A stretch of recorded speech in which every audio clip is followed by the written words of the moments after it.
जय हिंद साथियों, मैं लेकर आ चुका हूँ एसएससी जीडी के आपके लिए पूरा पेपर जो रोजाना रात को 8 बजे आपको अपने YouTube channel all exam class पर देखने को मिलता है। तो मेरे भाई, आज पेपर देखने से पहले एक छोटी सी जानकारी मैं अगर आपको दे दूं कि अगर आप पेपर देखते हो इसके लिए एक एसएससी जीडी 2025 में जो आपसे क्वेश्चन पूछे जाएंगे मेरे दोस्त 2025 में, जिसमें हम देखने वाले हैं हिंदी के 1000 क्वेश्चन मेरे दोस्त। प्लस आप देखोगे कि आपको यहाँ पर जीके जीएस के 1000 क्वेश्चन की एक पीडीएफ तैयार की है मैंने आपके लिए अंतिम दिनों के रिवीजन की दृष्टि से मोस्ट इंपॉर्टेंट, मात्र गुण 50 रुपए। दोस्त ये पीडीएफ ले सकते हो, इसके लिए आप मेरे को मैसेज करोगे 73575399 और 45 पर मैसेज करके मेरे दोस्त ये पीडीएफ आप प्राप्त कर सकते हो। ये मोस्ट इंपॉर्टेंट पीडीएफ साबित होगी आपके एग्जाम की दृष्टि से, तो इस पीडीएफ को एक बार जरूर देख लें। यहाँ से आपको कम से कम 70 से 80% पेपर देखने को मिलने वाला है जीके और हिंदी के अंदर। तो चलो आज का पहला क्वेश्चन देखते हैं। पहला क्वेश्चन हमको क्या कहता है। तो परीक्षा से पहले अगर आपने इस वीडियो में एंट्री की है तो इस वीडियो को एक तरीके से गोल कर पी जाइएगा। इस वीडियो के हर एक सवाल का जवाब सातु आपके मनोमस्तिष्क में स्टोर होना चाहिए। तो पहला सवाल आपकी स्क्रीन पर है, करके सन्यासी का विलोम क्या होता है। तो अगर आपका जवाब गृहस्थ है तो बिल्कुल सही है, क्योंकि सन्यासी का विलोम गृहस्थ ही होता है। उसके बाद देखिए, कह रहे कि धनंजय किसका पर्यायवाची है। तो ये साथियों किसका पर्यायवाची है, मैं कहूंगा ये तो अर्जुन का पर्यायवाची है। धनंजय जो है ना, ये अर्जुन का पर्यायवाची है। ये बात आप लोग ध्यान रखेंगे, आपसे एग्जाम में पूछा जाएगा। उसके बाद देखिए, नाक का बाल होना, इस मुहावरे का मतलब क्या होता है। तो इस मुहावरे का मतलब होता है साथियों बहुत प्यारा, यानी कि जिसको आप बहुत प्यार करते हैं, एक तरीके से अकारण प्रिय होना नाक का बाल होने का अर्थ हो जाएगा। अगला देखिए, कह रहे कि तन्मय का साथियों पर्यायवाची क्या हो सकता है। तो तन्मय का पर्यायवाची क्या हो जाएगा, लवलीन हो जाएगा। क्या साथियों, लवलीन हो जाएगा। आंसर आपको ऑप्शन नंबर बी हो जाएगा। अगला देखिए, यानी कि सहचर का साथियों विलोम क्या होगा। तो ये सवाल की अगर बात करें, कई बार आपके एग्जाम में साथियों पूछा जा चुका है। तो सहचर का विलोम क्या हो जाएगा, अलगाव हो जाएगा। क्या यानी कि आलोक का साथियों विलोम क्या होगा। तो आलोक का मतलब क्या होता है साथियों, आलोक का मतलब क्या होता है, उजाला, और इसका विलोम क्या हो जाएगा, अंधेरा, यानी कि अंधकार हो जाएगा। तो आलोक का विलोम अंधकार और अंधकार का विलोम साथियों आलोक हो जाएगा। अगला देखिए, करके सही वर्तनी वाले शब्द का चयन कीजिए। उत्सव कैसे लिखा जाता है। तो उत्सव साथियों जैसे ऑप्शन नंबर बी में लिखा हुआ है ऐसे लिखा जाता है। तो जिनका आंसर ऑप्शन नंबर बी है, मैं कहूंगा बिल्कुल करेक्ट है। साथियों इन 20 सवालों में से चेक करते जाइएगा कि आपका स्कोर कितना है, ठीक है ना। कह रहे हैं कि साथियों रथ पर सवार होकर यात्रा करना, इसके लिए एक शब्द अगर मैं आपसे पूछूं तो सार्थ, सारथी, रथ संचार या रथचर्या। तो मैं कहूंगा साथियों रथचर्या आपका यहाँ पर बिल्कुल सही जवाब हो जाएगा। यानी कि रथ पर सवार होकर यात्रा करने को रथचर्या कहा जाता है। अगला देखिए, क्या कहा जा रहा है कि तूफान आने का संदेह है। यानी कि रेखांकित खंड की अगर बात करते हैं साथियों, तो ये रेखांकित खंड आपका हो जाएगा। रेखांकित खंड को प्रतिस्थापित करना है और सही विकल्प का साथियों आपको चयन करना है। तो तूफान आने का संदेह होता है, या तूफान आने की सूचना है, या तूफान आने का मन है, या तूफान आने का भय, क्या यहाँ पर साथियों हो सकता है। ये आपसे कुल मिला के यहाँ पर साथियों पूछा जा रहा है। देखिए और बता दीजिए आपका राइट आंसर क्या होगा। तो मैं कहूंगा तूफान आने का भय है, ये होना चाहिए साथियों, ठीक है। तो आंसर आपका जो जाएगा वो ऑप्शन नंबर सी के साथ जाएगा। अब अगला सवाल देखिए आपकी स्क्रीन पर है, पूछा आपसे जा रहा है कि दिए गए वाक्य में एक शब्द आपको बताना है कि मनोविनोद के लिए सैर करने वाले को एक साथियों शब्द में क्या कहा जाएगा। तो इसको साथियों पर्यटक कहा जाता है। क्या मनोविनोद के लिए सैर करने वाले को क्या कहा जाता है, पर्यटक कहा जाता है। अगला देखिए, करके दिए गए वाक्य में रेखांकित खंड को प्रतिस्थापित करने के लिए सबसे उपयुक्त विकल्प का आपको क्या करना है साथियों, चयन करना है। कोई दिक्कत नहीं साथियों, इसको भी हम लोग देख लेंगे। तो यहाँ पर अगर बात करें चौकीदार पर ही चोर होने की शंका है, तो यहाँ पर आपको बताने क्या शब्द आएगा, क्या होगा। देखिए, तो क्या साथियों यहाँ पर अगर बात करें, देखिए चौकीदार पर ही चोर होने का संदेह है। तो यहाँ पर का संदेह होना चाहिए, की शंका नहीं होना चाहिए, का संदेह होना चाहिए।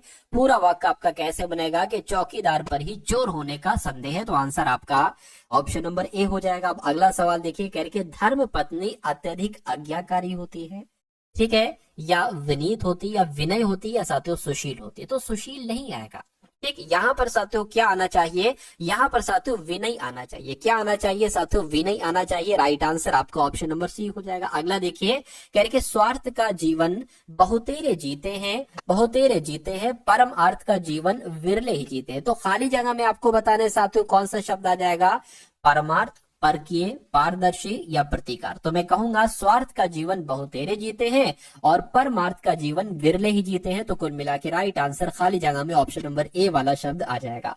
अब अगला सवाल देखिए क्या जा रहा है साथियों, दिए गए वाक्य में वह भाग याद कीजिए जिसमें कोई त्रुटि है। तो त्रुटि साथियों कहां पर है, काशी सदा भारतीय संस्कृति का केंद्र रहा है। ठीक है, तो दिक्कत आपको साथियों बताने कहां पर है। चलिए देखिए काशी अगर यहाँ पर बात करते हैं कि दिक्कत आपको यहाँ पर साथियों कहां पर लग रही है कि काशी सदा भारतीय संस्कृति का केंद्र रही है, ये होना चाहिए। क्या साथियों, केंद्र रही है ये होना चाहिए। तो मैं कहूंगा केंद्र रहा है नहीं होना चाहिए, केंद्र रही है ये होना चाहिए। ठीक है ना, तो आपका right answer option number D हो जाएगा, क्योंकि काशी काशी एक स्त्रीलिंग शब्द है। ठीक है, तो उसके साथ रहा है थोड़ी ना आएगा, रही है आएगा। अगला सवाल देखिए आपके स्क्रीन पर, गैर रिक्त स्थान की पूर्ति के लिए सबसे उपयुक्त शब्द का चयन कीजिए। पूछा जा रहा है साथियों आपसे कि दुर्लभ लोग दुर्बल को ही सताते हैं, साहसी के सामने उनकी दाल नहीं गलती, ये आना चाहिए। या साथ कुल मिला के आपको बताने के खाली जगह में कौन सा शब्द आया है, धनवान के सामने उनकी दाल नहीं गलती, या सबल के सामने उनकी दाल नहीं गलती, या समर्थ के सामने उनकी दाल नहीं गलती। देखिए यहाँ पर दुर्बल आया है तो यहाँ पर कुछ दुर्बल से संबंधित शब्द आना चाहिए। तो मैं कहूंगा यहाँ पर सबल शब्द आना चाहिए, यानी कि लोग दुर्बल को ही सताते हैं, सबल के सामने उनकी दाल नहीं गलती। तो सबसे सटीक जवाब आपका जो होगा वो ऑप्शन नंबर सी वाला होगा। उसके बाद देखिए अगला सवाल कह रहे कि जिसने देश के साथ विश्वासघात किया हो उसको क्या बागी कहा जाएगा, उसको साथियों विश्वासघाती कहा जाएगा, या देशद्रोही कहा जाएगा, या उसको विद्रोही कहा जाएगा। ठीक है ना, तो साथियों एक तरीके से उसको देशद्रोही कहा जाएगा जिसने देश के साथ विश्वासघात किया है। उसके बाद देखिए क्या कहा जा रहा है आपसे, कहेंगे साथियों रेखांकित खंड की अगर बात करें इसको प्रतिस्थापित करना है, आपको बताने कौन सा यहाँ पर साथियों शब्द आ जाएगा, शर्मा जी को मीटिंग का समाचार भेज दो। क्या शर्मा जी को मीटिंग का समाचार एक तरीके से साथियों भेज दो यहाँ पर कहा गया है। तो शर्मा जी को मीटिंग का समाचार नहीं होना चाहिए, शर्मा जी को मीटिंग की सूचना भेज दो ये होना चाहिए। क्या होना चाहिए साथियों, सूचना भेज दो। तो मैं कहूंगा एक तरीके से यहाँ पर ये वाला शब्द आ जाएगा और यही वाला आपका बिल्कुल करेक्ट आंसर हो जाएगा। अगला सवाल देखिए, करेंगे उन दोनों की गहरी शत्रुता है, दिए गए वाक्य में वह भाग याद कीजिए जिसमें कोई त्रुटि है। देखिए जिस टाइप के क्वेश्चंस यहाँ पर मैं आपको करा रहा हूं ऐसा ही साथियों एसएससी जीडी हिंदी में क्वेश्चंस आते हैं, ये आप लोग याद रखेंगे। ठीक है, क्योंकि ये सारे के सारे प्रीवियस क्वेश्चन पेपर हैं। ये क्वेश्चन मतलब कैसे क्वेश्चन है, ये आए हुए साथियों क्वेश्चंस हैं। ठीक है, तो अगर आप इन सभी सवालों को कर लेते हो तो मेरा मानना है कि अब जो आपका 4 फरवरी से पेपर आरंभ है उन सभी सवालों को आप बड़े ही आराम से कर लोगे। चलिए, तो उन दोनों की गहरी शत्रुता है, उन दोनों की गहरी शत्रुता है। तो यहाँ पर आपको बताना है दिक्कत कहां पर, देखिए घनिष्ठ शत्रुता है ये होना चाहिए। ठीक है ना, तो घनिष्ठ होना चाहिए साथियों, गहरी यहाँ पर शब्द गलत है, गलत है। तो मैं कहूंगा यही आपका आंसर हो जाएगा। अगला सवाल देखिए, कह रहे राम ने दिए गए वाक्य का वह भाग ज्ञात कीजिए जिसमें कोई त्रुटि है। तो राम ने एक कृति की रचना किया, देखिए राम ने एक कृति की रचना की ये होना चाहिए। तो कुल मिला के अगर बात करें किया नहीं होना चाहिए साथियों, की होना चाहिए, इसलिए सही जवाब अगर है आपका ऑप्शन नंबर डी, तो मैं कहूंगा आंसर आपका बिल्कुल करेक्ट हो जाएगा। उसके बाद साथियों अब यहाँ से 21 नंबर से आपके जीके के टॉप लेवल के साथियों आप लोग देखेंगे यहाँ पर 20 सवाल, और इसमें से एक बार आप लोग चेक कीजिएगा कि 20 में से कितने क्वेश्चन आपके सही हो रहे हैं। चलिए, तो पहला सवाल जीके का है, कह रहे कि भारत की रियासतों के एकीकरण में किसने निर्णायक भूमिका निभाई थी। तो किसने साथियों निर्णायक भूमिका निभाई थी, सरदार वल्लभ भाई पटेल ने निर्णायक भूमिका निभाई थी। ये आपको याद रखना है, ये सवाल आपके एग्जाम में आ सकता है। उसके बाद देखिए कह रहे हैं साथियों 1774 में सर्वोच्च न्यायालय को किस शहर में फोर्ट विलियम में शीर्ष न्यायालय के रूप में साथियों स्थापित किया गया था। तो किसकी बात चल रही है, कोलकाता की बात चल रही है।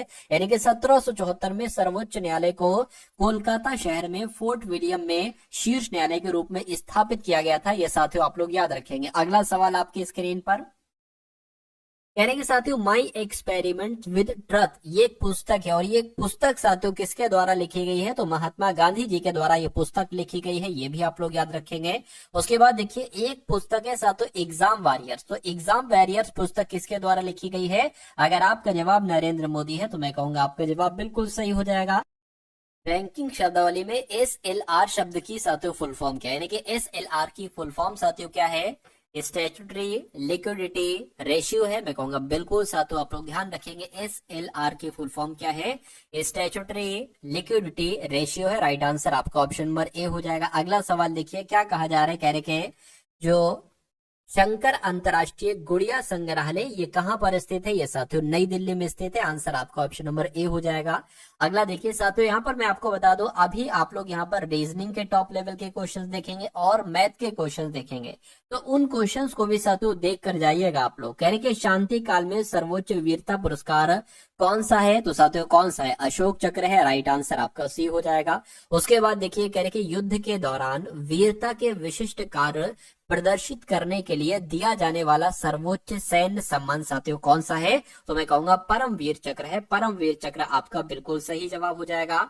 उसके बाद देखिए कहा जा रहा है कि साथियों एकमात्र पाकिस्तानी नागरिक कौन थे जिसे भारत रत्न से सम्मानित किया गया था, तो साथियों किसको किया गया था आप लोगों को मालूम होना चाहिए, खान अब्दुल गफ्फार खान आपका यहाँ पर बिल्कुल सही जवाब हो जाएगा।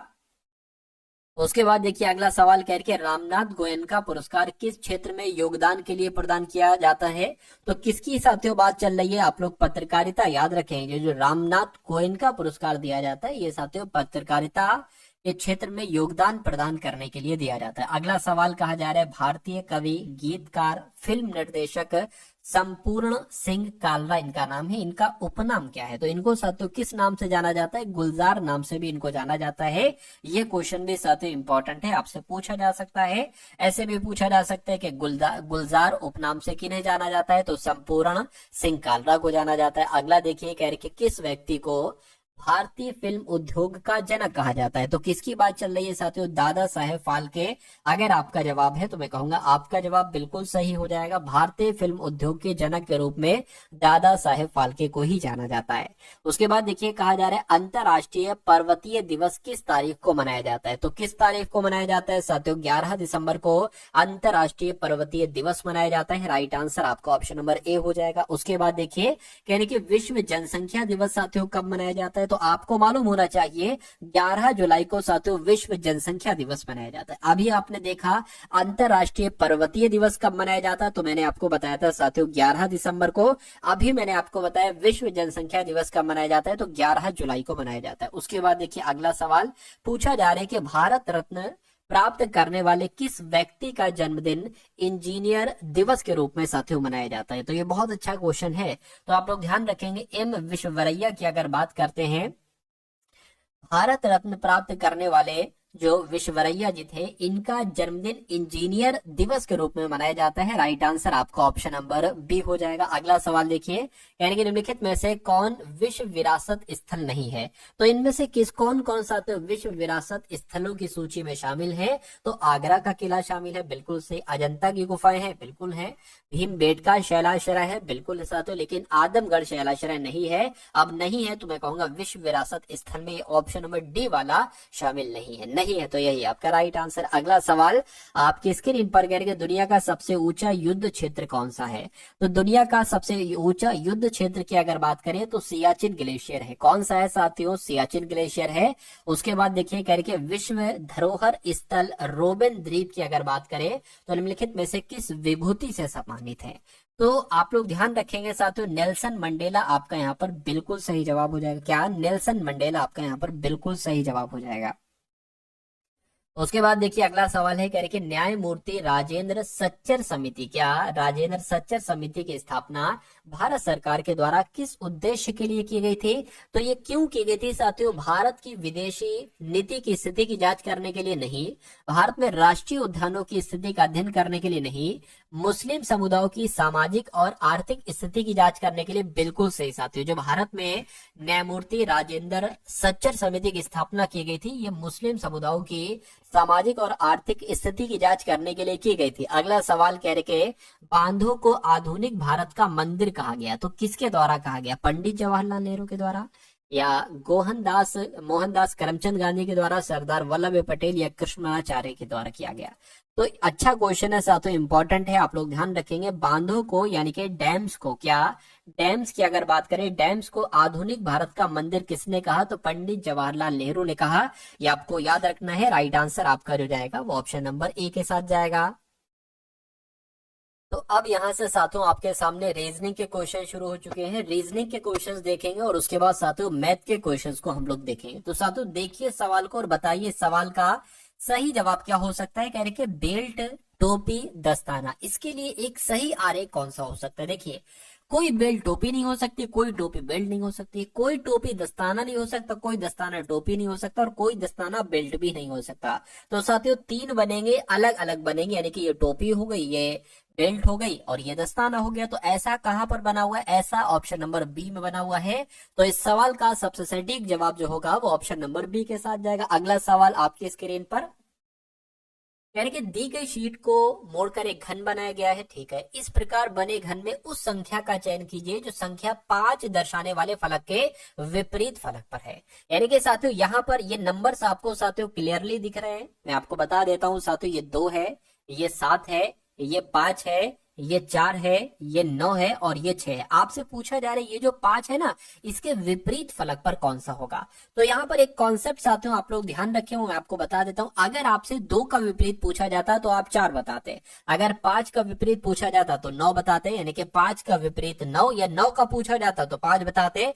2 का विपरीत क्या हो जाएगा साथियों, 2 का विपरीत 4 हो जाएगा। ठीक, और बचा 6, तो 6 का विपरीत क्या हो जाएगा साथियों, 7 हो जाएगा। तो कुल मिला के साथियों अगर बात करते हैं 5 का विपरीत आपसे पूछा गया है तो 9 है, तो 9 आपका क्या हो जाएगा, बिल्कुल करेक्ट आंसर हो जाएगा। अगला सवाल देखिए, कह रहे कि ऑप्थेल्मोलॉजिस्ट का संबंध आंख से है तो ऑन्कोलॉजिस्ट का संबंध साथियों किससे होगा, मुझे बताइए। तो साथियों अगर बात करें ऑन्कोलॉजिस्ट का संबंध किससे हो जाएगा, कैंसर से हो जाएगा। कैंसर आपका यहाँ पर बिल्कुल सही और सटीक जवाब हो जाएगा। अगला सवाल देख लीजिए अब, कह रहे हैं साथियों FEAST को 9842223 लिखा जाता है, तो उसी प्रकार आपको बताना है क्लोज के लिए साथियों कौन सी नंबरिंग आएगी, क्या लिखा जा सकता है क्लोज को। अब देखिए यहां पर अगर हम लोग बात करें तो 1 2 3 4 5 और 1 2 3 4 5 6 7, ये 7 है, यानी कि 2 यहाँ पर आपको साथियों एक्स्ट्रा दिख रहे हैं। तो F की अगर बात करें, देखिए F आपका 6 पर आता है, E 5 पर आता है, A 1 पर आता है, S 19 पर आता है, T आपका 20 पर आता है। ये है साथियों 6। अब 6 में अगर आप 3 बढ़ाएंगे तो साथियों 9 आ जाएगा। ये E है, 5 है, ये 3 बढ़ाएंगे तो 8 आ जाएगा। ये 1 है, 1 की अगर बात करें बढ़ाएंगे 3 तो साथियों 4 आ जाएगा, मतलब 1 1 1 बढ़ाया जा रहा है। 19 में 3 बढ़ाएंगे तो कितना आ जाएगा साथियों, मेरे हिसाब से 22 आ जाएगा। और अगर T 20 पर आता है तो इसमें 3 बढ़ाएंगे तो 23 आ जाएगा। यही लॉजिक आपको यहाँ पर लगाना है। C 3 पर होता है, 3 बढ़ाएंगे 6 आ जाएगा। L 12 पर होता है, 3 बढ़ाएंगे साथियों आपका कितना आ जाएगा, 15 आ जाएगा। उसके बाद O 15 पर होता है तो 3 बढ़ाएंगे 18 आ जाएगा। S 19 पर होता है, 3 बढ़ाएंगे साथियों 22 आ जाएगा। और E 5 पर होता है, 8 आ जाएगा। तो मैं कहूंगा ये ऑप्शन कहां पर लिखा हुआ है, 615 18 22 8 कहां पर लिखा हुआ है, ऑप्शन नंबर बी में लिखा हुआ है। तो ये आपका बिल्कुल सही जवाब हो जाएगा भाई, बहुत बढ़िया, वेरी गुड क्लास। अगला सवाल आपके स्क्रीन पर कहा जा रहा है कि सबसे पहले 23 है, उसके बाद साथियों 36 है, उसके बाद 51 है, उसके बाद साथियों क्या है, 68 है। आपको बताने कि अगला नंबर साथियों यहाँ पर क्या हो सकता है, बताने की कोशिश कीजिए।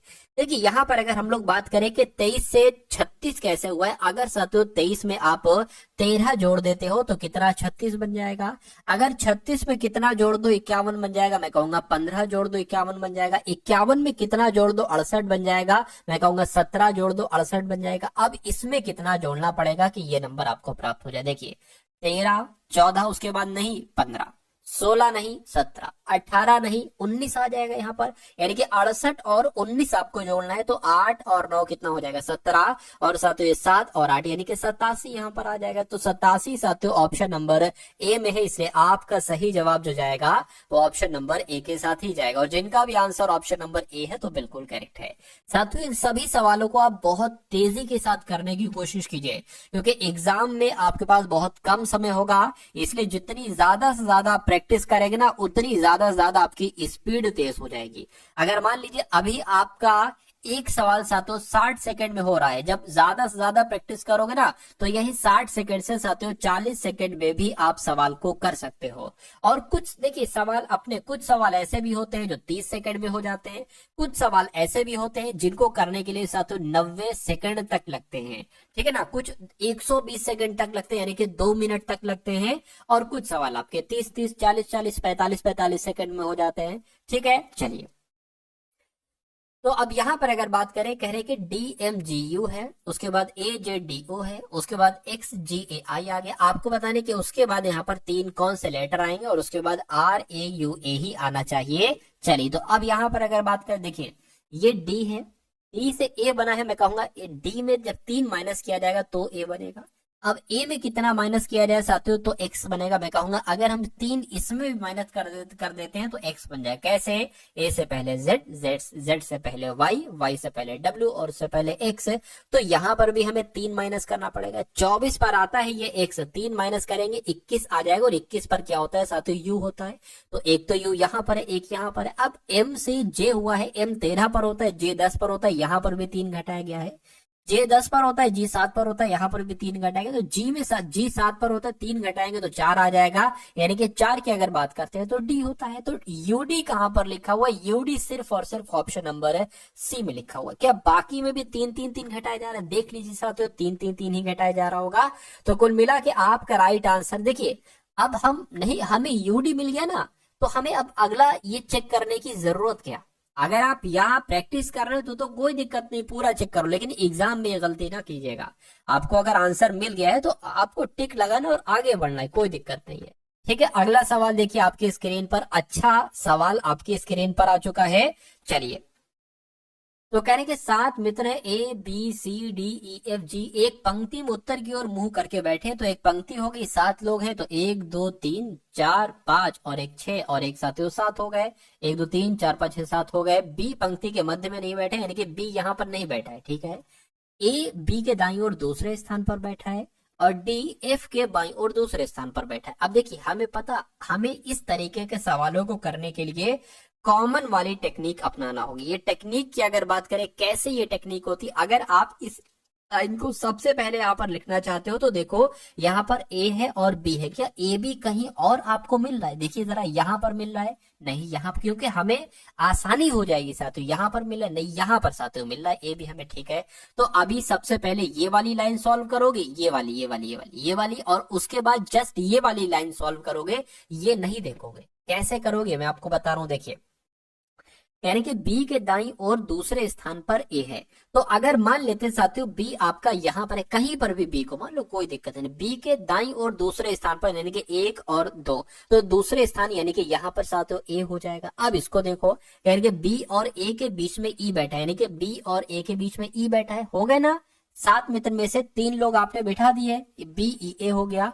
अब देखिए, अब कह रहे हैं साथियों D जो है ना, D ये F के बाईं ओर दूसरे स्थान पर बैठा है। तो अब हम D कहां पर बैठा लें? ठीक है, तो अगर बात करते हैं साथियों, ठीक है, D F के बाईं ओर दूसरे स्थान पर बैठा है। तो अगर मान लीजिए D यहां पर बैठा ले, कहां पर, या एक काम करिए, ठीक है, देखिए D की अगर बात करें, ये F के बाईं ओर दूसरे स्थान पर बैठा है। तो साथियों एक और साथियों ये आपका, तो 1 सेकेंड, हाँ, 1 और यहाँ पर क्या बैठ जाएगा? F बैठ जाएगा। यह बात साथियों क्लियर है? बिल्कुल क्लियर है। 1 सेकेंड, अच्छा बाएं का कहा गया है?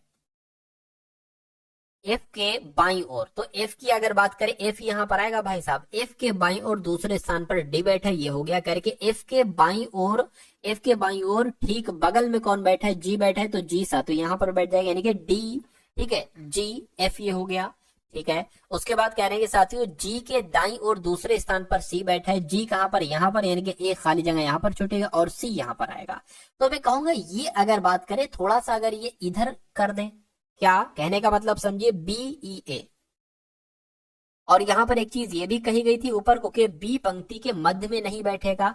अगर हम साथियों BEA को इधर बैठा ले, ठीक है, तो ये यहां पर आ जाएगा। अगर हम इधर को बैठा ले तो एक काम साथियों ये करिए, BEA है ना, BEA, तो B मान लीजिए यहां पर बैठा देते हैं, E यहां पर बैठा देते हैं और A यहां पर बैठा देते, और ये 4 लोग है ना, चारों को साथियों यहां पर बैठा देंगे, D G F और साथियों C। ये बात क्लियर है? पंक्ति के मध्य में कौन बैठा है? तो पंक्ति के मध्य में कौन बैठा है साथियों? G बैठा है, यानी कि BEA DGFC। तो D बैठा है, D आपका क्या हो जाएगा? D आपका साथियों बिल्कुल करेक्ट आंसर हो जाएगा। इसको एक बार और देखिएगा आप, जैसे मैंने आपको समझाया है, इसको एक बार और आप लोग देखिएगा तो और अच्छे तरीके से आपकी मजबूती आ जाएगी इस सवाल में। खैर, अब उसके बाद देखिए अगले नंबर का सवाल है, कह रहे कि इसमें से एक असंगत है, ऑप्शन एक है, मतलब एक ऑप्शन में अलग लॉजिक लगा है, वो आपको बताना है। चलिए, तो यहाँ पर अगर बात करें इस सवाल को साथियों कैसे करेंगे ये मैं आपको बता देता हूँ। देखिए ओ होता है 15 पर, क्यू होता है 17 पर, यू होता है 21 पर, बी होता है साथियों 2 पर, बी किस पर होता है, बी साथियों अगर बात करते हैं 2 पर होता है, ठीक है ये बात क्लियर है। इसकी अगर बात करें एम होता है 13 पर, ओ होता है 15 पर, एस होता है 19 पर, वाई होता है साथियों 25 पर।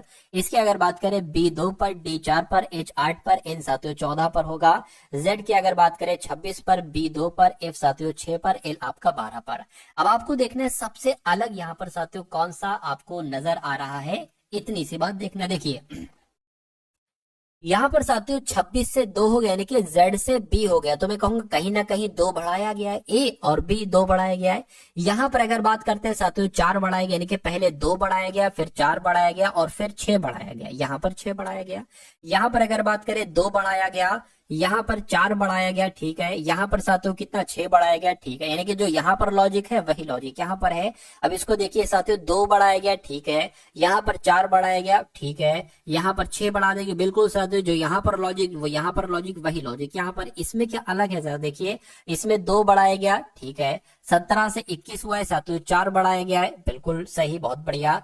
21 से यहाँ पर 2 कर दिए, भाई 21 से 2 कैसे हो सकता है, 21 से 2 करने का मतलब एक तरीके से साथियों क्या है, देखिए 22, 23, 24, ठीक है, 25, 26 और फिर ये ए आ जाएगा, एक ए और फिर साथियों बी। कितना बड़ा है यहाँ पर, एक, ठीक है, 2, 3, 4, 5, 6, 7, यहाँ पर साथियों 7 बड़ा है, ध्यान दीजिए। और यहाँ पर सब में 6 बढ़ रहा है, तो सबसे अलग कौन सा हो जाएगा, सबसे अलग आपका ऑप्शन नंबर डी वाला हो जाएगा, और यही आपका बिल्कुल सही जवाब हो जाएगा भाई, बहुत बढ़िया, वेरी गुड क्लास। अब अगला सवाल देखिए, कहा जा रहा है कि गेंदा का फूल से वही संबंध है जो जौ का डंडलों से है, दालों से है, मसालों से, अनाजों से। देखिए गेंदा क्या है, गेंदा एक फूल है, तो मैं कहूंगा जौ क्या है, जौ साथियों अनाज की श्रेणी में आता है, जौ एक अनाज होता है, तो आपका राइट आंसर क्या हो जाएगा, ऑप्शन नंबर डी अनाज हो जाएगा। अगला सवाल देखिए आपके स्क्रीन पर है, इस सवाल को देखिए साथियों और मुझे बताइए कि आपका राइट आंसर क्या हो सकता है। कह रहे कि 5 मित्र हैं PQRST, एक बस में यात्रा कर रहे हैं, सभी एक के बाद एक 5 अलग अलग पंक्तियों में एक ही दिशा की ओर मुख करके बैठे हुए हैं, ठीक है। तो मान लेते हैं साथियों एक बस है, ये एक ऐसी ये बस हो गई, क्या हो गई, ये एक बस हो गई। और यहाँ पर अगर बात करें 1 सीट 2 सीट कितनी है, 5 है ना, तीसरी सीट, चौथी सीट, 5वीं सीट, ऐसे करके हम बना लेंगे, ठीक है, कोई दिक्कत नहीं है। अब कह रहे हैं साथियों कह रहे कि पी जो है ना ये एस के ठीक आगे बैठा है, पी। अब यहाँ पर भी आपको कॉमन वाला मैटर देखना पड़ेगा कि कॉमन कहाँ पर मिल रहा है। देखिए अगर बात करें PS अगर आप यहां से लेते हो तो देखिए कुछ और आपको क्या मिल रहा है, अगर आप यहां से TQ लेते हो तो T यहां पर आपका कॉमन मिल रहा है, तो सबसे पहले इसको आप सॉल्व करिए। देखिए Q के पीछे कौन बैठा है, T बैठी है, तो अभी हम रफली बना लेते हैं साथियों। Q मान लीजिए ये आपका यहां पर हो गई, ठीक है ना, Q के पीछे कौन है साथियों, T है, ठीक है, कोई दिक्कत नहीं। अब इस पे आ जाओ, कहने के R के आगे बैठा है T, यानी कि T जो बैठा है वो R के आगे बैठा है, तो R के आगे हमने इसको बैठा दिया, यानी कि 3 हमारी क्लियर हो गई। उसके बाद क्या कहा जा रहा है, R के पहले और बाद में बैठे व्यक्तियों की समान है, यानी कि R के पहले जो लोग बैठे हैं और बाद में जो लोग बैठे हैं उनकी संख्या समान है, यानी कि R कहने का मतलब है कि R बीच में आएगा और ऊपर T आएगा, उसके ऊपर Q आएगा और नीचे फिर नीचे भी 2 लोग आएंगे, ऊपर भी 2 लोग आर के, नीचे भी 2 लोग। अब यहाँ पर देख लीजिए करके पी जो है ना, पी ये एस के ठीक आगे बैठा है, यानी कि एस के आगे कौन बैठा है, पी बैठा है, तो एस के आगे कौन बैठा है, पी बैठा है। 5 लोग थे, 5 को हमने बैठा दिया, कह रहे कि सबसे अंत में कौन बैठा है, तो सबसे अंत में कौन बैठा है, सबसे अंत में एस बैठा है, सबसे ऊपर पहले कौन बैठा था, क्यों बैठा था, तो सबसे अंत में तो एस बैठा है, इसलिए एस आपका साथियों क्या हो जाएगा, बिल्कुल करेक्ट आंसर हो जाएगा। अब उसके बाद देख लीजिए अगले नंबर का सवाल है आपकी स्क्रीन पर, कहा जा रहा है आपसे कि 12 से जैसे 67 बनाया जा सकता है उसी प्रकार आपको बताना है कि 16 से क्या नंबर बनाया जा सकता है, 80, 72, 91 या साथियों 70। अब देखिए अगर हम बात करें 12 पंजे 60, अगर हम इसकी गुणा 5 से करा दें और इसमें 7 जोड़ दें, 12 पंजे 60 और 7 तो 67 मिल जाएगा। उसी प्रकार 16 पंजे 80, सॉरी 16 पंजे अगर बात करते हैं यहाँ पर 80 आ जाएगा, और इसमें अगर हम साथियों जोड़ दे तो 87 आ जाएगा, लेकिन 87 तो ऑप्शन में नहीं है, तो मैं कहूंगा ये लॉजिक हमारा क्या हो जाएगा, ये लॉजिक हमारा फेल हो जाएगा। अच्छा उसके बाद दूसरा कोई लॉजिक हम यहाँ पर निकालने की कोशिश करते हैं। अगर देखिए ये अगर हम इसमें से एक घटा दें, 12 में से एक घटा दें तो हमें 11 मिल जाएगा। 11 की गुणा अगर हम साथियों 6 से कर दें और फिर इसमें एक जोड़ दें तो ये 67 हमें मिल जाएगा। क्या यही लॉजिक यहाँ फिट हो पा रहा है? नहीं हो पा रहा है।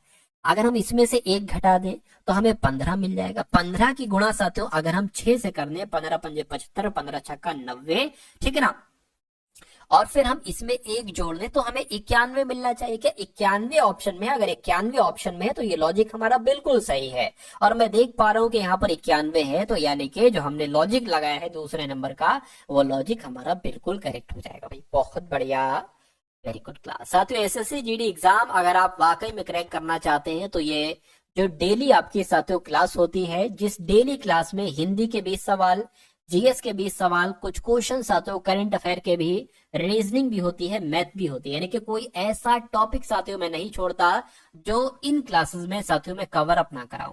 तो मेरा मानना है कि अगर आप अपने एग्जाम तक साथियों ये डेली वाली क्लास देखते रहेंगे तो आपकी इतनी तैयारी मजबूत करवा दूंगा कि सिलेक्शन तो एक बहुत छोटी सी चीज है, सिलेक्शन आपका बहुत आराम से हो जाएगा।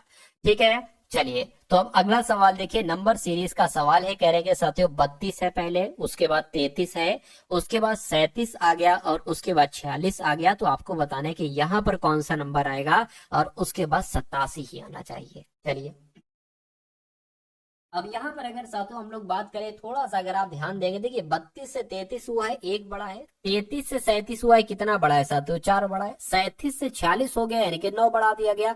तो यहाँ पर कितना बढ़ाएंगे और यहाँ पर कितना बढ़ाएंगे? अब देखिए मेरा मानना है कि ये 1 का स्क्वायर है, ये 2 का स्क्वायर है, ये 3 का स्क्वायर है, तो ये 4 का स्क्वायर आ जाएगा 16 आ जाएगा, और ये 5 का स्क्वायर 25 यहाँ पर आ जाना चाहिए मेरे हिसाब से। अब देखिए 46 और 16 कितना होता है? 6 6 12 हो गया, 5 और 6 यानी कि 62। क्या 62 आपका आंसर होगा? अच्छा 62 हमें ऑप्शन में तो मिल गया, लेकिन अगर 62 में 25 जोड़े तो 87 आ जाए तो हमारा 100% ये साथियों आंसर हो जाएगा। 5 और 2 7 हो गया, ठीक है। 6 और 2 8 हो गए, बिल्कुल साथियों, यानी कि 100% हमारा 62 ही आंसर हो जाएगा। उसके बाद देख लीजिए अगले नंबर का सवाल है आपके स्क्रीन पर। आपसे कहा जा रहा है कि उस सही विकल्प का चयन करें जो दिए गए शब्दों का तार्किक और अर्थपूर्ण क्रम में व्यवस्थित करता है। ठीक है, आपको बताना है वर्ग, परिवार, राज्य, गण, समुदाय, इनको आपको साथियों क्रम के अनुसार क्या करना है? इनको आपको क्रम के अनुसार साथियों लगाना है। चलिए कोई दिक्कत नहीं है, ठीक है। अच्छा यहाँ पर अगर बात करें सबसे छोटा इसमें से क्या है? सबसे छोटा इसमें से परिवार है, तो 2 नंबर वाला सबसे पहले आना चाहिए, लेकिन 2 नंबर वाला इसमें कहीं भी ऑप्शन में नहीं लिखा हुआ है। यानी कि कहने का मतलब इनके ये है कि सबसे बड़े से आपको शुरुआत करना है। तो सबसे बड़े से अगर बात करें तो सबसे बड़ा तो यहाँ पर क्या है साथियों? एक तरीके से राज्य है, तो सबसे बड़ा राज्य है, और 3 नंबर साथियों सबसे पहले आ रहा है सभी ऑप्शन में, तो राज्य सबसे बड़ा हो जाएगा। ठीक है ना, राज्य सबसे बड़ा हो जाएगा, उससे बड़ा गढ़ होगा समुदाय, समुदाय उससे छोटा हो जाएगा, यानी कि 5वां नंबर पहले आ जाए उसके बाद आ जाएगा। ठीक है, और उससे छोटा क्या हो जाएगा? एक तरीके से वर्ग हो जाएगा, यानी कि पहला नंबर आ जाएगा, और वर्ग के बाद साथियों गढ़ हो जाएगा, यानी कि 4था नंबर आ जाएगा, और बचा फिर परिवार, तो साथियों परिवार आ जाएगा। तो ये क्रम साथियों आपको बताने कहां पर है? 3 5 1 4 2। तो 3 5 1 4 2 तो ऑप्शन नंबर ए में ही मुझे नजर आ रहा है, इसलिए सवाल का जवाब ऑप्शन नंबर ए हो जाएगा। अगला सवाल देखिए आपकी स्क्रीन पर है, इस सवाल को देखिए और बताइए साथियों राइट आंसर आपका क्या हो सकता है। कह रही है रोहित ने रुचि से कहा, यानी कि रोहित एक लड़का है और रुचि से कह रहा है, क्या कह रहा है? कहने कि तुम्हारी माँ के पिता, यानी कि रुचि के माँ के पिता मेरे बेटे, रोहित कह रहा है मेरे बेटे, यानी कि रोहित के बेटे के ससुर हैं। तो रुचि का रोहित से क्या संबंध है? यानी कि रोहित क्या कहेगा रुचि को, ये बात आपको यहाँ पर क्लियर करना चाहिए। चलिए तो इस सवाल को भी साथियों हम लोग सॉल्व करने की कोशिश करते हैं। ठीक है, अब रुचि की अगर हम बात करते हैं तो ये कौन हो गई? ये मान लीजिए रुचि हो गई। रुचि इनसे कह रहा है कि तुम्हारी माँ, यानी कि रुचि की माँ, रुचि की माँ कौन होगी? रुचि की माँ ये हो गई। रुचि के माँ के पिता, यानी कि रुचि के माँ के पिता कौन हो गए साथियों? रुचि के माँ के पिताजी ये हो गए। रुचि के माँ के पिता ये हो गए, रुचि के कौन होंगे? नाना होंगे ये। तो यानी कि ये जो पिताजी है ना, रुचि की माता के पिता जो है ना, ये पता रोहित के कौन है? ये रोहित के मेरे बेटे के ससुर हैं, यानी कि मान लीजिए रोहित ये हो गया, रोहित ये हो गया, रोहित का बेटा ये हो गया, रोहित का बेटा साथियों ये हो गया, रोहित के बेटे के ससुर हैं, अच्छा ये इनकी बेटी है, तो मैं कहूंगा ये दोनों आपस में पति पत्नी होंगे, पति हो जाएगी, पत्नी हो जाएगी, ठीक है ना। और ये कौन हो जाएगी, ये बेटी हो जाएगी, यानी कि रोहित के बेटे की बेटी है ये रुचि, रोहित के बेटे की बेटी है ये रुचि। तो रोहित क्या कहेगा, अपने बेटे का बेटी कहेगा, यानी कि अपनी एक तरीके से पोती कहेगा, क्या कहेगा साथियों, पोती कहेगा। यानी कि आंसर आपका जो जाना चाहिए ऑप्शन नंबर बी के साथ जाना चाहिए, और जिनका भी आंसर ऑप्शन नंबर बी के साथ है तो मैं कहूंगा आंसर आपका बिल्कुल करेक्ट हो जाएगा भाई, बहुत बढ़िया, वेरी गुड क्लास। अगला सवाल आपके लिए एक चैलेंज है, और इस सवाल को आपको साथियों लगाना ही लगाना है, हर हालत में बहुत अच्छे तरीके से साथियों इसको सॉल्व करना है। चलिए कहेंगे साथियों, मैच इज ओवर को क्या लिखा जाता है, इन जो ही लिखा जाता है, यानी कि द क्रिकेट मैच को क्या लिखा जाता है, लू मो इन लिखा जाता है, यानी कि ओवर द ग्लोब को क्या लिखा जाता है, ही लू नोक लिखा जाता है। तो आपको बताने क्रिकेट के लिए साथियों कौन सा कोड यहाँ पर इस्तेमाल हो सकता है, बस इतनी सी बात आपको यहाँ पर बतलाना है। चलिए क्रिकेट की यहाँ पर बात की गई, यानी कि आपको बताना है साथियों क्रिकेट का कोड यहाँ पर क्या हो सकता है, ये चीज आपको बतानी। अच्छा क्रिकेट है कहाँ पर, तो क्रिकेट की अगर बात करें, क्रिकेट यहाँ पर है, यानी कि क्रिकेट का कोड हो सकता हो लू हो सकता हो एम हो सकता हो ई एन हो, ठीक है। लेकिन क्रिकेट का कोड हम कैसे निकाल पाएंगे, उससे पहले हमें दा का कोड मालूम होना चाहिए, और साथियों मैच का हमें कोड मालूम होना चाहिए, तभी हम यहाँ पर निकाल पाएंगे, ठीक है। तो क्योंकि साथियों दा वाला कोड कट कर देंगे और मैच वाला कोड कट कर देंगे, जो बचेगा वो क्रिकेट का कोड होगा। अब देखिए दा कहां पर आया है, तो दा की बात करें, दा यहां पर आया है, यानी कि इसमें एक वर्ड और इसमें एक वर्ड साथियों सेम होगा, तो देखिए क्या सेम है, वही दा का कोड हो जाएगा। एल यू सेम है, इसमें है क्या एल यू, अच्छा इसमें तो है, ये है देखिए, एम ओ इसमें नहीं है, ठीक है, ई एन भी नहीं, तो मैं कहूंगा एल यू क्या हो जाएगा, एल यू आपका साथियों दा का कोड हो जाएगा, यानी कि एल यू ये आंसर नहीं हो सकता, इसको मैं कट कर देता हूं। आंसर अब क्रिकेट का कोड जो होगा वो एम ओ होगा या ई एन होगा। अब मैच का कोड यहां से निकाल लीजिए, अच्छा मैच यहां पर साथियों लिखा हुआ है, ठीक है, और मैच यहां पर लिखा हुआ है, तो इसमें से और इसमें से कुछ सेम होगा, देखिए क्या सेम है, ई एन जो ई एन का, अच्छा ये ई एन लिखा हुआ है, ई एन सेम है, तो मैं कहूंगा मैच का कोड क्या हो जाएगा, ई एन हो जाएगा। यानी कि अब आंसर ई एन भी नहीं हो सकता क्योंकि ई एन मैच का कोड है, एल यू भी नहीं हो सकता क्योंकि एल यू दा का कोड है, बचा क्या एम ओ, तो एम ओ किसका कोड हो जाएगा, यानी कि क्रिकेट का कोड हो जाएगा एम ओ, और एम ओ कौन से ऑप्शन में है, ऑप्शन नंबर डी वाले में है, यानी कि आपका राइट आंसर जो जाएगा वो ऑप्शन नंबर डी के साथ जाएगा भाई, बहुत बढ़िया, वेरी गुड क्लास। अगला सवाल आपकी स्क्रीन पर देखिए सवाल को और बता दीजिए आपका राइट आंसर क्या है। कहेंगे साथियों 24 है, कहेंगे 27 है, उसके बाद साथियों 33 है, उसके बाद 42 है, उसके बाद 54 है, और उसके बाद कौन सा नंबर आ सकता है, ये आप लोग यहाँ पर साथियों बता दीजिए, कोई दिक्कत नहीं, क्या दिक्कत है बता देंगे। साथियों यहाँ पर 3 बढ़ाया गया है, यहाँ पर कितना बढ़ाया गया है, 6 बढ़ाया गया है, यहाँ पर साथियों 9 बढ़ाया गया है, 42 से 54 हुआ है, तो मैं कहूंगा 12 बढ़ाया गया, यहाँ पर कितना बढ़ाया जाएगा, अरे भाई ये तो 3 का पहाड़ा है, 3 एकम 3, 3 दूना 6, 3 तिया 9, 3 चौक 12, 3 पंजे 15, यानी कि 54 और 15 कितना हो जाएगा साथियों, 9 और 6 69 हो जाएगा, और 69 साथियों आपका यहाँ पर बिल्कुल करेक्ट आंसर हो जाता है भाई, बहुत बढ़िया, वेरी गुड क्लास। के बाद देखिए अगले नंबर के सवाल है साथियों, कह रहे कि अब यहाँ पर अगर बात करें संख्याओं की बात करें, संख्याओं 15, 20, 25, 30 के लघुत्तम समावर्त और महत्तम समावर्तक का योग है, यानी कि अब अगर बात करें साथियों मैथ के क्वेश्चंस यहाँ पर आपके शुरू हो चुके हैं। तो मैथ का पहला सवाल है, इस सवाल को साथियों करने की कोशिश कीजिए, कह रहे कि 15, 20, 25, 30 का लघुत्तम समावर्तक ज्ञात कीजिए। तो अगर हम साथियों 15, 20, 25 का क्या 25 का और 30 का साथियों एलसीएम ज्ञात करें सबसे पहले, और उसके बाद इधर को क्या ज्ञात कर लें, इनका महत्तम समावर्त यानी कि इनका एचसीएफ ज्ञात कर लें, किसका 15 का, 20 का और साथियों 25 का और 30 का। उसके बाद जो निकलेगा एलसीएम और एचसीएफ उनका योग करा देंगे, उनको जोड़ देंगे। देखिए अब यहाँ पर समझ जाइए, ये साथियों एलसीएम ज्ञात करेंगे और ये इधर का एचसीएफ ज्ञात करेंगे। आप फर्क देखिएगा, अब सबसे छोटी नंबर से ज्ञात कर लीजिए, 2 से कट करेंगे 15 का 15 आ जाएगा, नहीं कट होगा। 20 की अगर बात करें तो 7 10 यहाँ पर आ जाएगा, 2 एकम 2 और 0 लग गया। 25 नहीं कटेगा, ऐसे लिख दीजिए, 30 कटेगा 15 आ जाएगा। 2 से और कट कीजिए, 15 का 15 आ जाएगा, ठीक है, ये 5 आ जाएगा, 2 पंजे 10, 25 नहीं कटेगा, ऐसे लिख दीजिए, और ये आपका आ गया। अब 2 से कट होगा नहीं कोई नंबर, तो 3 लगाइए, 3 पंजे 15 हो गया, 5 लिख दिया, ठीक है। 25 भी नहीं कटेगा, 15 कटेगा, यहाँ पर 5 आ गया। अब 5 से कटेगा साथियों, 5 एकम 5, 5 एकम 5, 5 एकम 5, 5 पंजे 25, 5 से एक बार और कट कर लीजिए 5। तो ये क्या आ गया, 2 गुणा 2 गुणा 3, 2 गुणा 2 और गुणा 3 गुणा 5 और साथियों गुणा 5, ये वाले नंबर लिखे हैं। तो ये साथियों कुल मिला के कितना आया, 5 पंजे 25 हो जाएगा, 25 या 75 हो जाएगा, 75 और 2 दूना 4, 75 और 4 75 चौक कितना हो जाएगा, 300 हो जाएगा। तो 300 क्या आ गया साथियों, ये तो यहाँ पर आपका आ गया एलसीएम। अब एचसीएफ को देखिए, क्या देखिए, हमने एलसीएम में अंत तक कट किया, नंबर बदले कोई दिक्कत नहीं, लेकिन इसमें ऐसा नहीं होता है। इसमें अगर हमें ऐसा नंबर लिखना पड़ता है जो ये सभी, ये नंबर से भी कट हो, ये वो छोटा वाला नंबर मतलब जो यहाँ पर लिखेंगे वो इसको भी कट करे, इसको भी कट करे, इसको भी कट करे, इसको भी कट करे, ऐसा नंबर हमें चाहिए होता है। अगर हम 2 रखते हैं तो 20 कट जाएगा, 30 कट जाएगा, लेकिन 15 25 नहीं कट पाएगा।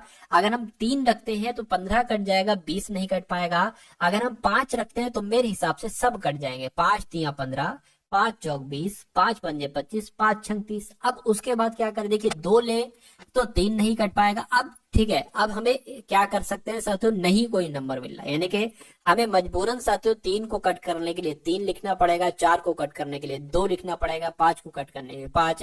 तो यही साथियों खत्म हो गया एचसीएफ, बस ये निकल कर आ गया, यानी कि एचसीएफ हमारा साथियों कितना निकला, एचसीएफ हमारा 5 निकला।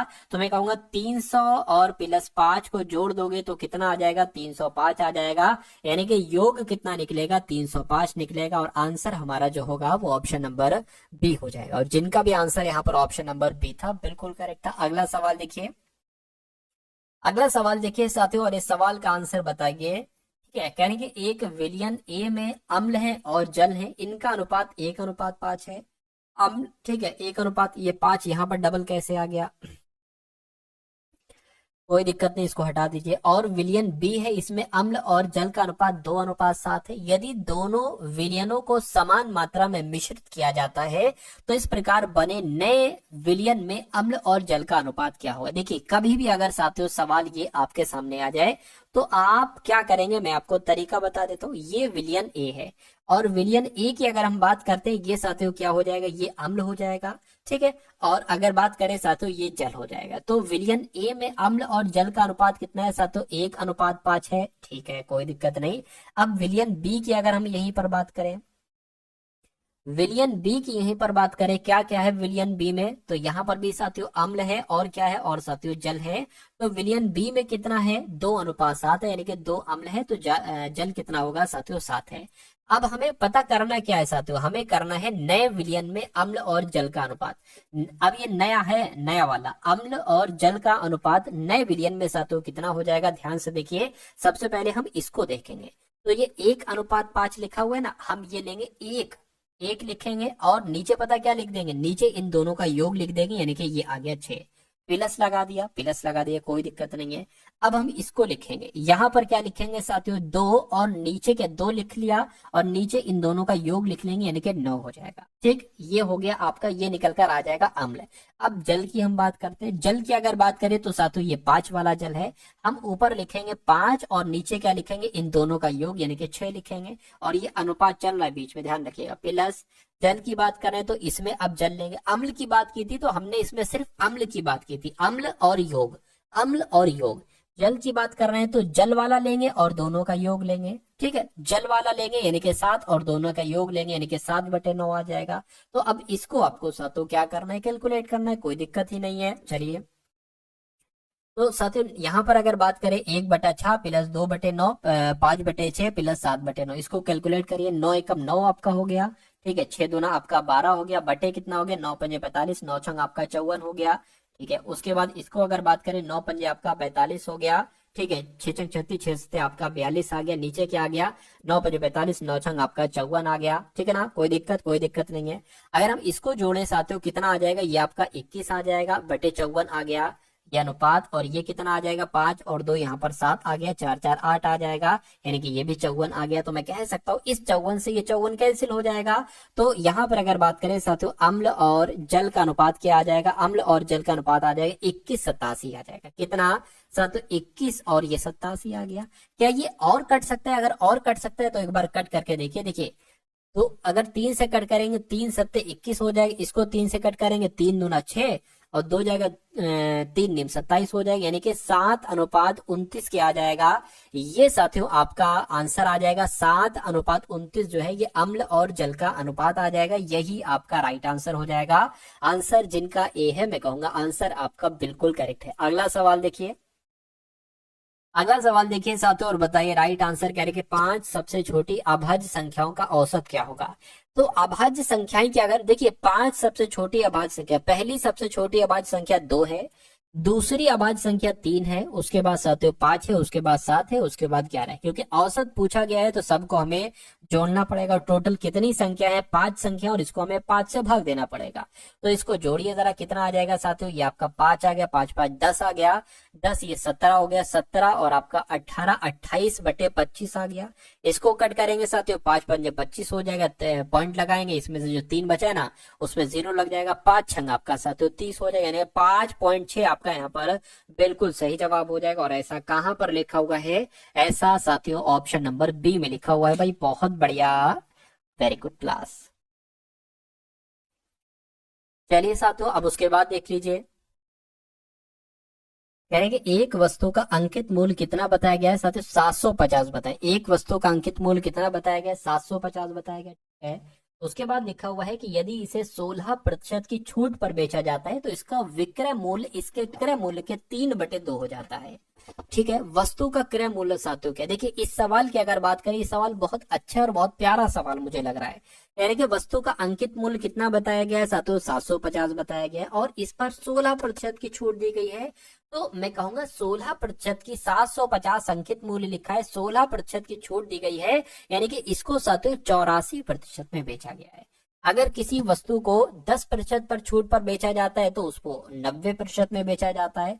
तो उसी प्रकार 100 में से 16 माइनस करोगे 84 आ जाएगा। इसको जब कैलकुलेट करोगे तो एक तरीके से अगर बात करें, इसे एक जीरो से ये एक जीरो कैंसिल हो जाएगा, 5 दूना 10 हो जाएगा, और 5 एकम 5 और आपका 5 पंजे 25 हो जाएगा। 2 से कट करेंगे साथियों कितना आ जाएगा, 2 चौक और 2 दूना, यानी कि 1542 की गुणा जरा कराइए, 1542 की साथियों गुणा जरा कराइए, 15 दूना 30 हो जाएगा, 15 चौक 60 हो जाएगा, 0 3 6 आ गया, यानी कि मैं कहूंगा कि 630 यहाँ पर आ जाएगा। क्या साथियों 630 आ जाएगा। एक सेकंड रुकिए, 630 का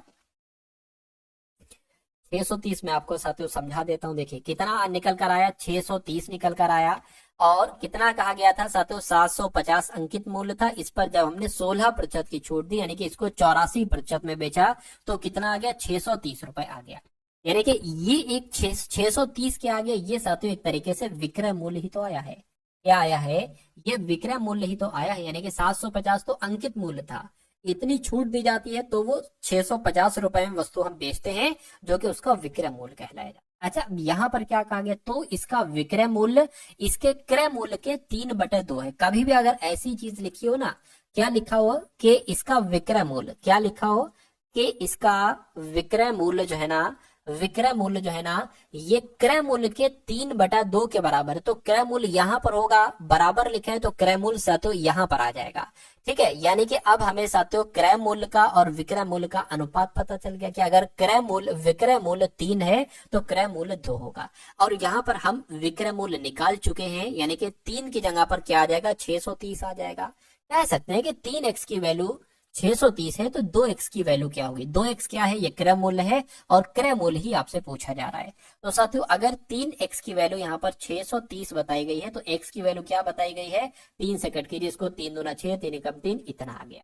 तो 2x की वैल्यू निकाल लीजिए साथियों। ठीक है, 2x की वैल्यू निकाल लीजिए, 0 आ गया, 2 एकम 2, 2 दूना 4, यानी कि 420 क्या हो जाएगा, ये आपका कॉस्ट प्राइस हो जाएगा, यानी कि ये क्रय मूल्य हो जाएगा। 420 आपका बिल्कुल सही और सटीक जवाब हो जाता है। उसके बाद देखिए अगले नंबर का साथियों सवाल करके, एक दुकानदार को 30 वस्तुएं बेचने पर 8 वस्तुओं के विक्रय मूल्य के बराबर लाभ होता है।